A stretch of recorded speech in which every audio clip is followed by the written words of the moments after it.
थक गए क्या? जो थके हैं वो लोग हाथ उठाइए।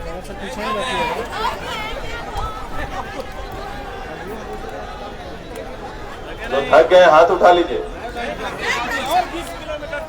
और जो नए थके हैं वो लोग हाथ उठाइए।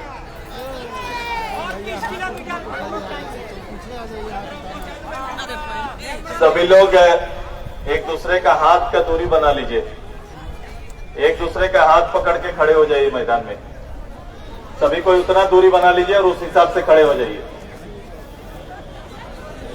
जल्दी से।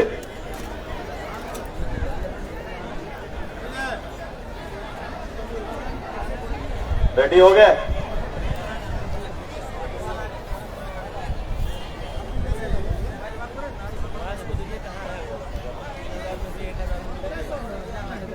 रेडी हो गए आप सभी? हाथ खड़ा कर लीजिए, फिर तब हाथ खड़ा करिए सब कोई। उसी तरह दूरी बना के खड़ा कर लीजिए सब कोई।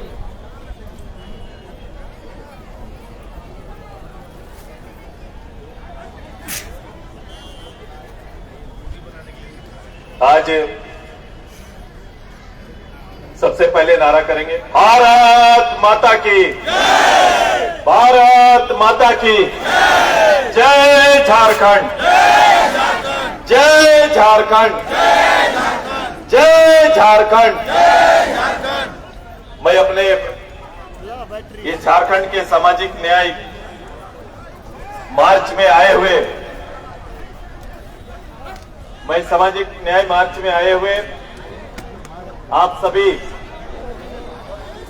इस राज्य के विभिन्न पंचायतों से, विभिन्न गांवों से, जिले से आए हुए तमाम हजारों हजार की तादाद में इस यात्रा में शामिल हुए पदाधिकारियों का मैं जोरदार अभिनंदन करता हूं। आप सभी का स्वागत करता हूं और आप सभी को जोहार करते हैं।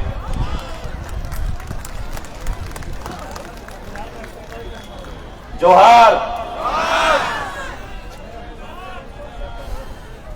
आज एक इनकलाबी कार्यक्रम,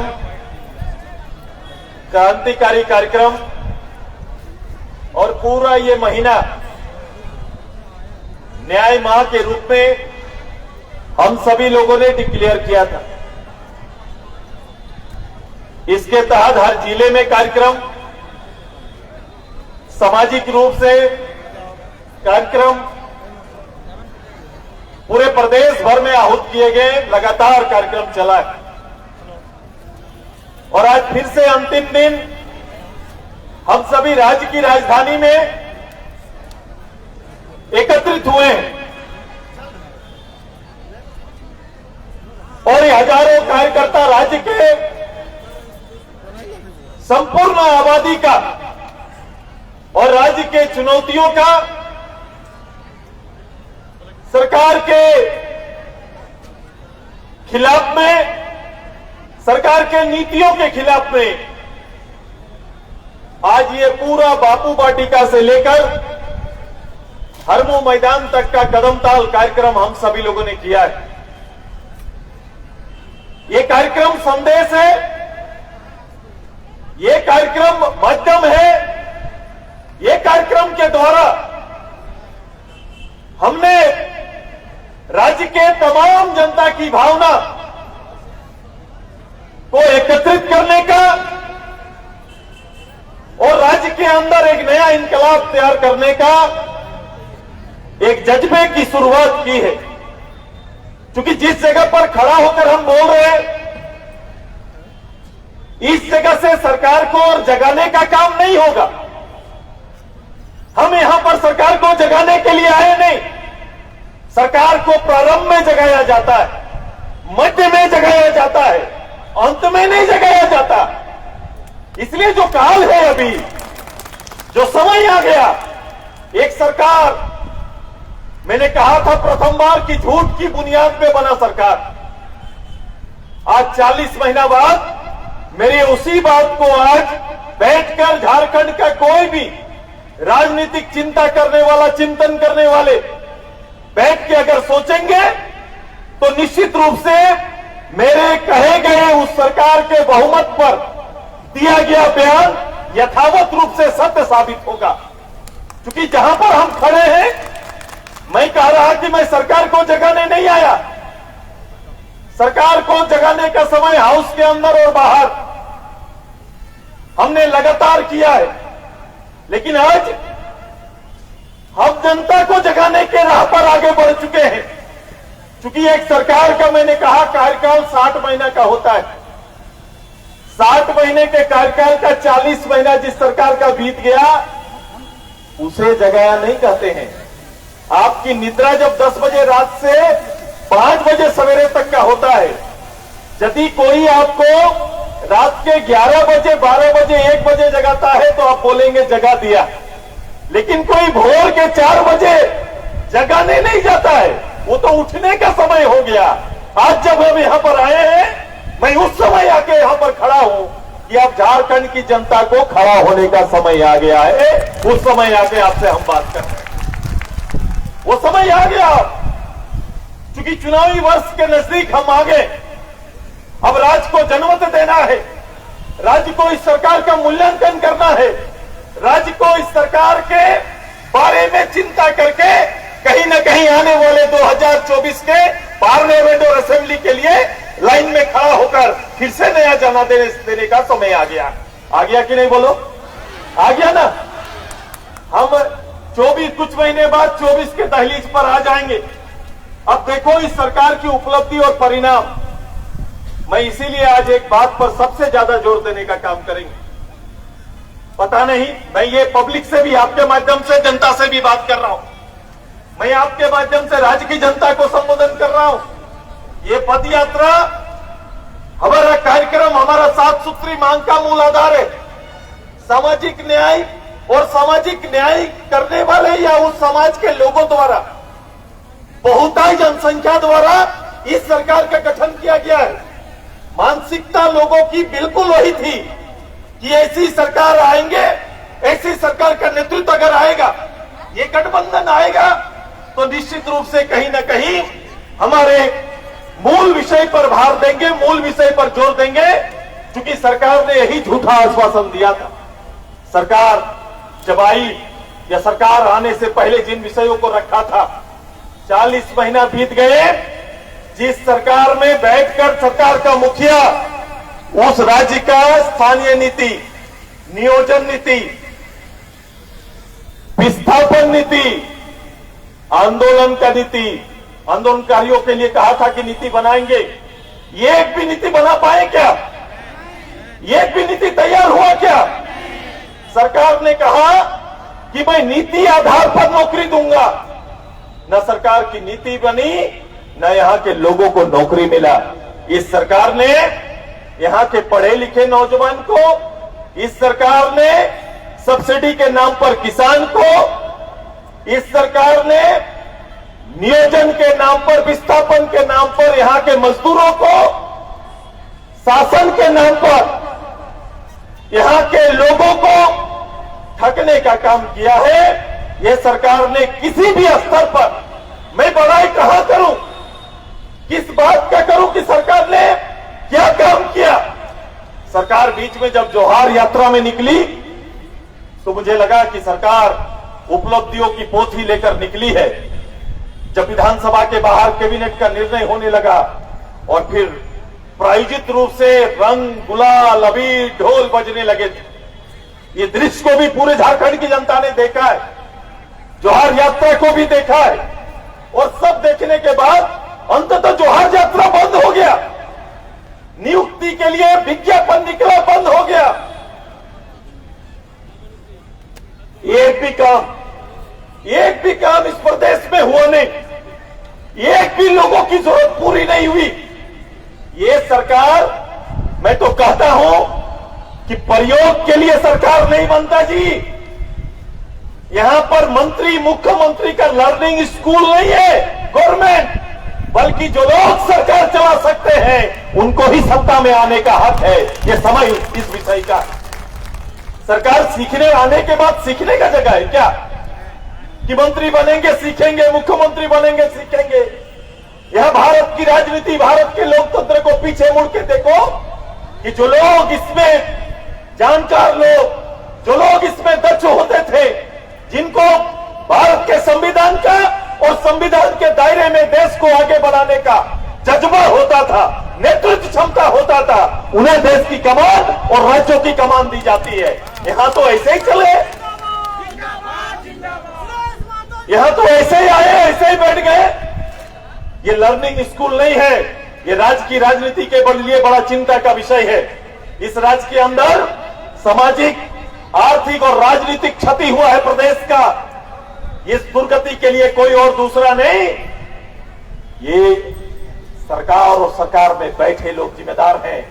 ये जवाबदेही हमारी बड़ी है कि राज्य के लोकतंत्र को स्थापित करने का अधिकार, यहां के लोगों को हक अधिकार दिलाने का केवल और केवल काम अब राज्य की जनता कर सकती है, ये सरकार नहीं कर सकती है। ये सरकार के इर्द गिर्द की स्थिति तो देखो। सरकार कह रही है कि मैं आदिवासी हूं, इसलिए मुझे तंग किया जा रहा है। इसको तो बड़ा गौर से मैंने लिया कि कहीं शायद हेमंत जी के साथ ऐसे ही किया जा रहा है क्या। तो फिर मैंने गौर फरमाया, पूरे भारत सरकार की एजेंसियां हमें तंग कर रही है। मैंने कहा इन्हें तंग कर रही है तो भाई साहब मैं उल्लेखित कर रहा हूं कि एक राज्य भी एक शासन है, राज्य के अंदर भी विधि व्यवस्था के लिए पुलिस है, सीआईडी है, बहुत तरह की एजेंसियां हैं। मैं खोल के देखा 3.5 साल में, आप पूरे राज्य की जनता देख लो, सारे अखबार पलट लो तो आप उसमें देखेंगे एक भी पदाधिकारी को, एक भी कर्मचारी को किसी स्तर पर भ्रष्टाचार के मामले में 3.5 साल में इस सरकार ने एक सजा कहीं पर दिया है तो आप खोल के देख लीजिए। एक भी पदाधिकारी, इंजीनियर से जेई तक, कोई वरीय पदाधिकारी से जो ब्लॉक लेवल का किसी पदाधिकारी को दंडित करते हुए इस सरकार को देखा है क्या? आपने देखा है, सुना है क्या? ऐसा हुआ नहीं। तो इसका 2 उपाय है या 2 निष्कर्ष है। इसका निष्कर्ष यही है कि शायद सभी पदाधिकारी बहुत ईमानदारी से इस प्रदेश की सेवा कर रहे हैं, इसलिए कोई पदाधिकारी भ्रष्ट दिख नहीं रहा है, इसलिए कोई पदाधिकारी पर कार्रवाई नहीं हुआ। ऐसा ही होगा, ऐसा ही होगा ना। मैंने कोई पदाधिकारी, सब पदाधिकारी ईमानदार पदाधिकारी बैठा हुआ है, इसलिए कोई गलती ही कर नहीं रहे हैं, इसलिए इनको कोई सजा नहीं मिल सकता। ऐसा है क्या? ऐसा है क्या प्रदेश में? तो मैं तो चुनौती देता हूं, मैं आज भी मन से दे रहा हूं और खुलेआम कहते हैं कि राज्य का सर्वोच्च पद से लेकर एक अदना कर्मचारी तक सत्ता के जिस पद पर बैठे हैं, बिना अनुदान और दान का कोई काम नहीं हो रहा है। यही हुई सरकार की सच्चाई। तो क्यों ये दूसरा रास्ता अपनाया? क्यों कार्रवाई नहीं हो रही है? इसलिए कार्रवाई नहीं हो रही है क्योंकि कार्रवाई के लिए पहला कार्रवाई पहले हो गया है। कार्रवाई के लिए कोई जगह खाली नहीं रहा क्योंकि हर पद का बोली लगा है। सरकार के बैठे हर पदाधिकारी का हर पद का बोली लगा, जिसका बोली आगे क्या होता था कि योग्य पदाधिकारी को पदों पर लाया जाता था। जो सबसे योग्य होगा उसे सबसे बड़ा दायित्व दिया जाएगा। लेकिन आज के दिन में है कि जो सबसे ज्यादा, हम नहीं बोलेंगे, क्या है, क्या कर सकता है? योग्यता का मापदंड क्या है? योग्यता का मापदंड उसका कोई रिकॉर्ड, काम, पिछला हिस्ट्री, इतिहास नहीं है। उसका अच्छा काम उसकी योग्यता नहीं है। उसका क्या योग्यता होना चाहिए? यार जोर से बोलो, सुनाई नहीं दे रहा है। क्या होना चाहिए? आज के समय सरकार का सबसे बड़ा योग्य पदाधिकारी कौन होगा? जो जिस पद में जितना ज्यादा दान के लिए तैयार होगा वही सबसे योग्य पदाधिकारी होगा। इसीलिए मैंने कहा जिस सरकार ने भ्रष्टाचार को ही शिष्टाचार बना दिया, उस सरकार कभी भी भ्रष्टाचार के नाम पर कोई कार्रवाई कर सकता है क्या? कार्रवाई कर सकता है क्या? नहीं कर सकता, इसलिए कोई कार्रवाई नहीं किया। तो ये चाहते हैं हम जैसा चल रहे हैं, हम जैसा देख रहे हैं, पूरा देश को वैसा ही देखना चाहिए। ये कह रहे हैं इसलिए जब अब भारत सरकार की एजेंसियां यहां घुसकर यहां लोगों को चिन्हित करके जब काम करना प्रारंभ कर रही है, तो हमारे लोग कहीं ना कहीं एक चादर ओढ़ के सामने मुझे दुखी किया जा रहा है का नारा लगा रहे हैं कि नहीं लगा रहे? अब आइए, इस जिसका चादर पहन के घूम रहे उसी समाज को सबसे ज्यादा ठगने का काम किया है। मैं कह रहा हूं कि सबसे ज्यादा एसटी, एससी, ओबीसी, सबसे ज्यादा प्रदेश में इन तीनों समाज का नुकसान करने का काम सरकार कर रही है। क्योंकि जिस पद पर जाना था और जिसके लिए रिजर्वेशन था, वो पद पे जाना यही वर्ग के लोग सबसे ज्यादा जाते, आज वो नौकरी से वंचित हैं। मैंने कहा था इस सरकार ने आज और कल दोनों का नुकसान किया है। सरकार ने आज का नुकसान इसलिए किया क्योंकि पढ़े लिखे योग्य लोग जिनको आज एग्जाम में बैठना था, परीक्षा की तैयारी करनी थी, नौकरी पर काबिज होना था, वो कहीं ना कहीं सड़क पर खड़ा होकर अपना हक मांगने के लिए विवश है। विवश है कि नहीं विवश है? और जब वो हक मांगने आए तो यही सरकार लाठी दिखाने का काम कर रही है, माथा फोड़ने का काम कर रही है। कर रही है कि नहीं कर रही है? बोला 1932 लागू करेंगे, ये 2023 लागू कर दिया। लागू किया कि नहीं? 32, मुझे लगा 1932 लागू करेंगे। लोगों को लग रहा था कि नहीं? शायद गिनती भूल गए, 2-3 कर दिए। कर दिए कि नहीं? 2-3 कर दिए, साल बदल दिए। नया फॉर्मूला आया है, पुराना सारा फॉर्मूला खत्म, 60-40 का फॉर्मूला आया है। सरकार के मुख्यमंत्री कभी भी किसी जगह पर खड़ा होकर उन्होंने कभी ये बोला कि ये 60 क्या है, 40 क्या है, कभी बताया? कभी सुना है? कभी नहीं बताया। और उन्होंने ही घोषणा किया कि इस प्रदेश के सरकारी नहीं, गैर सरकारी संस्थानों में भी 75% रिजर्वेशन देने का काम करेंगे। मतलब जो गैर सरकारी संस्था है वहां भी 75% स्थानीय को जगह देने का काम करेंगे। बताओ, स्थानीय को जगह देंगे। जो सरकार स्थानीय तय ही नहीं किया है वो स्थानीय को वहां जगह देगा। ये मैं कल बोल रहा था किसी को, मैं बोला ये किस तरह का लग रहा है, ये बात किस तरह का लग रहा है? देखो कल अखबार में आया, अभी इधर मैं देख रहा था कि सरकार एम्बुलेंस क्या एम्बुलेंस? रोड एम्बुलेंस नहीं, एयर एम्बुलेंस। इस राज्य के प्रखंड में और किसी हॉस्पिटल को अभी रोड एम्बुलेंस तक नहीं मिला, ये सरकार एयर एम्बुलेंस का बात कर रहा है। एयर एम्बुलेंस में गरीब को ले जाएंगे, ये बात कर रहा है कि नहीं? एयर एम्बुलेंस में ले जाएंगे। अब बताओ, इसका वो जो खिचड़ी पका रहा था बीरबल जी का था, वही था ना? क्या था उसमें? खजूर के पेड़ के ऊपर हंडी लगा के नीचे आगे जला के बोल रहा था मेरा खाना पक रहा है। इस प्रदेश को उसी रूप से दिखा रहे हैं, वही ना दिखा रहे हैं? ये बीरबल का खिचड़ी पका रहे हैं, ये बीरबल का खिचड़ी पकाने की तैयारी मुख्यमंत्री जी कर रहे हैं और हम लोग आश्वस्त किनारे बैठे हैं। जनता को खिचड़ी पकेगा और आपको खिलाएंगे, यही सरकार आश्वासन देने का काम कर रही है कि नहीं? ये स्थिति है, ये राज्य का हालत है, ये राज्य का पूरे प्रदेश का इस हालत को कहीं ना कहीं इससे निकलने की तैयारी इस प्रदेश की जनता को करना पड़ेगा और इसके लिए आजसू पार्टी को तैयार रहना पड़ेगा। ये दायित्व आपका है, ये दायित्व हमारा है।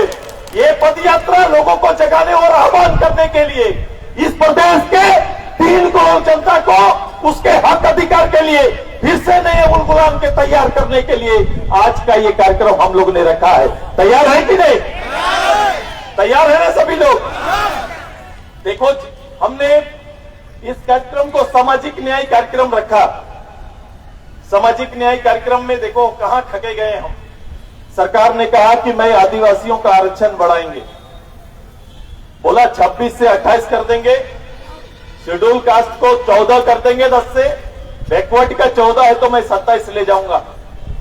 मैं बोला कि ये गवर्नर है, ये भारत के अंदर शक्ति किसी एक व्यक्ति पर निहित नहीं है। संचालन पदाधिकारी चुने जाते हैं, राज्यपाल की ताकत से चलने वाला संचालन पदाधिकारी मुख्यमंत्री जी होते हैं। कभी कभी सरकार में बैठे व्यक्ति, मैंने कहा कि कोई व्यक्ति सीखने आया है, इसीलिए मैं कह रहा हूं, बैठे व्यक्ति को इस बात का शुद्धि होना चाहिए, जानकारी होना है कि मैं जो बोलूंगा वो कानून नहीं बन सकता। सरकार के अधीनस्थ लोग आपकी बात के अनुसार वो कागज बना सकते हैं, लिख सकते हैं, कोई अच्छे अधिकारी होंगे तो राय भी डाल देंगे। लेकिन आप क्या कर रहे हैं कि ये ऐसा नहीं, किसी को आप चाहे 2% बढ़ाना, 4% बढ़ाना, 10% बढ़ाना मौखिक होता नहीं।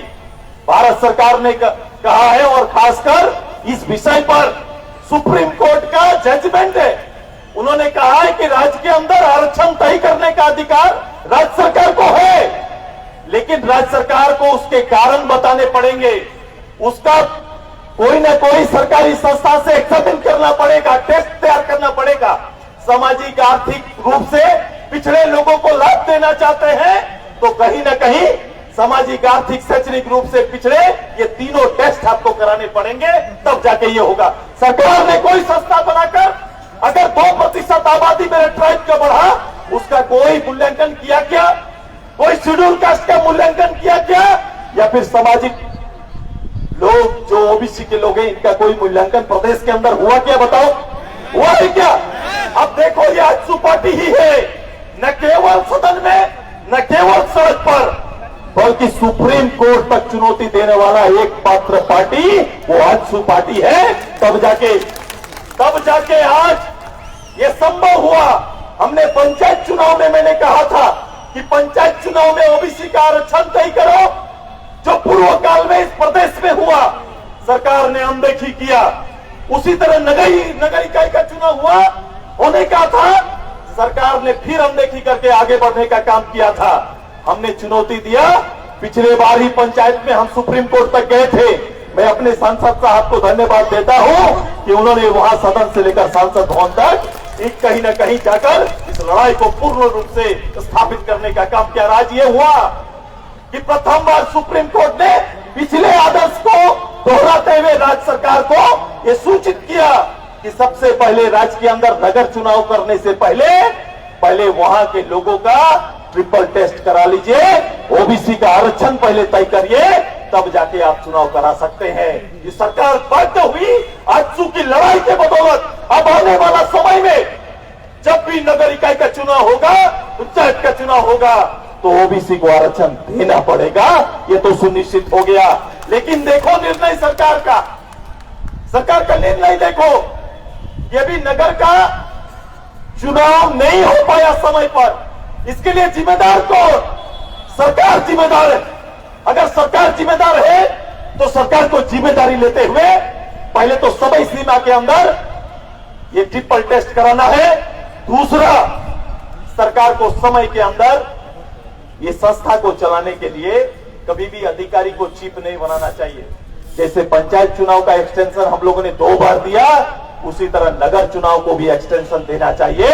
वहां बैठे लोग जब तक चुनाव अगला सरकार का कार्यवाही सरकार की कमेटी पूरा ना करे, तब तक कहीं ना कहीं शासन में बैठे लोगों से नहीं बल्कि जनप्रतिनिधियों के माध्यम से हमारा निगम का काम चलते रहना चाहिए। ये सरकार को निर्णय लेना चाहिए। लेकिन सरकार ने ऐसा नहीं किया। सरकार ऐसा नहीं कर रही है क्योंकि ये सरकार को लोगों का भाव मोल पता नहीं। सरकार की कोई जवाबदेही नहीं, किसी स्तर पर इस प्रदेश में आपके लिए सोचने वाला नहीं। ये देश में सरकार का गरिमा, राजनीतिक गरिमा, यहाँ के लोग देखेंगे छोटा छोटा मामला को लेकर त्राहिमाम कर रहे हैं। कोई एक जवाबदेह जिम्मेदार ना अधिकारी ना जिम्मेदार कोई राजनेता आपको कहीं मिलेगा। इसलिए ज्यादा जरूरी और ज्यादा जवाबदेही आजसू पार्टी का है। आइए, केवल वोट के लिए नहीं, इस राज्य को एक नई ऊंचाई तक पहुंचाने के लिए जनमत संग्रह करने का और एक सही दिशा में एक जनादेश तैयार करने के लिए आजसू को राज्य के हित में कदम ताल करना पड़ेगा, मेहनत करना पड़ेगा और इस राज्य को आगे बढ़ाना पड़ेगा। ये तैयारी हमारी होनी चाहिए। तैयार है ना? मैं इसीलिए कहता हूं, तैयार है ना? आप सभी लोग तैयार है ना? ये लड़ाई को राज्य को नई दिशा देना है तो मैदान में रहना पड़ेगा, वरना वोट के सौदागर रिंकी जी ठीक बोल रहे थे। चूंकि राजनीति को आज प्रबंधन से लोग चलाते हैं। आजसू चाहती है कि राजनीति विचारों से चले, प्रबंधन से नहीं, विचार से चलना चाहिए। और इसीलिए इस सरकार का दोनों चीज खराब है। इस सरकार की प्रारंभ से ही नीयत खराब थी, इसलिए कोई नीति भी ठीक नहीं बनता है। जिसका नीयत खराब होगा उसका नीति अच्छा बनेगा क्या? बनेगा क्या? तो सरकार की नीयत खराब, इसलिए नीति भी खराब है। आइए हम लोग सब मिलकर एक बड़े उलगुलान की तैयारी करेंगे। ये लड़ाई यहां से लेकर जिला, जिला से लेकर पंचायत चौपाल तक जाएगा। आने वाला 20 महीना ये हेमंत सोरेन को चुप बैठने नहीं देंगे। यही इनकलाब और उलगुलान के लिए हम लोग सब आए। तैयार है ना?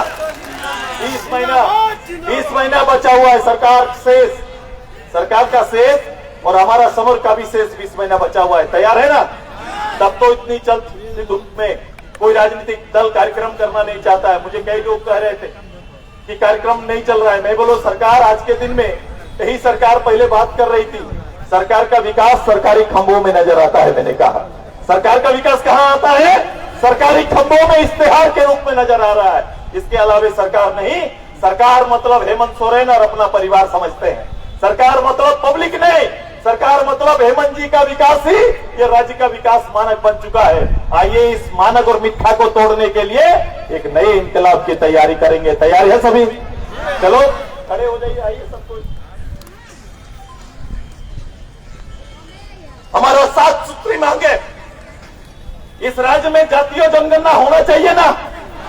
इस राज्य में जातीय जनगणना होना चाहिए ताकि सही आबादी का पता चले और सही आबादी के आधार पर आरक्षण तय हो सके, तब जाके ये काम हो सकता है। हम लोग ने कहा था कि स्थानीय नीति नियोजन नीति, इसका मूल आधार खतियन होना चाहिए और खतियन के आधार पर ही तय करना चाहिए किस प्रदेश, किस राज्य में, जिस जगह पर जब अंतिम सर्वे हुआ, अंतिम सर्वे को आधार बनाकर ये काम होना चाहिए। हमारा प्रदेश में हमारे समाज को सारना कोड लागू होना चाहिए ना? होना चाहिए कि नहीं? सारना कोड के लिए हम लोग लगातार प्रयासरत हैं। उसकी हर लड़ाई पर खड़ा होकर सारना कोड के हम नेतृत्व और उसके नेतृत्व करने का, उसको आगे पहुंचाने का, मंजिल तक पहुंचाने के लिए हम समय पर और जगह पर, हर स्तर पर इस बात को पहुंचाएंगे ताकि हमारे लोगों की भावना सरकार तक पहुंचे और सरकार इस पर निर्णय ले सके। झारखंड आंदोलनकारी हाशिए पर, कभी बाबू वाटिका पर, कभी विधानसभा के बाहर आप लगातार देखते होंगे। यही हर्ष है, यही आंदोलनकारी का, पार्टी कहलाने वाले का यही परिणाम है। आइए इस राज्य के लिए जिन लोगों ने कुर्बानी दी, इस राज्य के लिए जिन्होंने अपना सब कुछ निछावर कर दिया, उस राज्य के लोगों के लिए, उस राज्य के अगवा लड़ाकों के लिए जो शहीद हुए, उनके सम्मान के लिए, और वो परिवार, जो परिवार के लोग नहीं रहे, उस परिवार के लिए और उनके बच्चों के लिए लगातार पार्टी संघर्ष करेगी और उसको अच्छा सम्मान प्रदेश के अंदर देने का काम करेगी। ये तैयारी हम लोग करने जा रहे हैं। इस राज्य के पूरे बेरोजगार की सेना, ये भी प्रतिष्ठान, ये सरकारी नौकरी रख दीजिए। राज्य की तरक्की के लिए कोई मापदंड नहीं। 3.5 साल में 40 महीना में एक भी कोई प्राइवेट लिमिटेड कंपनी इस प्रदेश में आया नहीं, ना कहीं 1000 नए रोजगार का सृजन तक सरकार नहीं कर पाई। जो सरकार ये नहीं कर पाती है, उस सरकार को पद में बैठने का नैतिक अधिकार खत्म कर दिया है। ये नैतिक अधिकार नहीं है। बहुमत पर आप बैठ सकते हैं, लेकिन नैतिक रूप से इस सरकार में बैठने का आपको कोई अधिकार नहीं है। इसी बात को लेकर एक बड़ा लड़ाई के लिए लगातार हमारा कार्यक्रम चलेगा, इनकलाब चलेगा। यही आह्वान करने के लिए आइए आजसू पार्टी जिंदाबाद, जिंदाबाद, जिंदाबाद। बताओ पूरे राज्य में 3 करोड़ तक पहुंचेगा क्या? आवाज होना है, आवाज आना चाहिए। प्रदेश में लड़ता हुआ नौजवान, लड़ती हुई महिलाएं, लड़ता हुआ बुद्धिजीवी वर्ग दिखना चाहिए। तैयार है ना सब कोई? इनकलाब जिंदाबाद, इनकलाब जिंदाबाद, इनकलाब जिंदाबाद, आजसू पार्टी जिंदाबाद, आजसू पार्टी जिंदाबाद, जय झारखंड। कोना साहेबगंज से लोग आए यार। चलो चलो, ये 2 बार जय झारखंड, भारत माता की, भारत माता की, जय झारखंड। बहुत बहुत धन्यवाद, बहुत बहुत आभार आप सभी का। जोरदार ताली।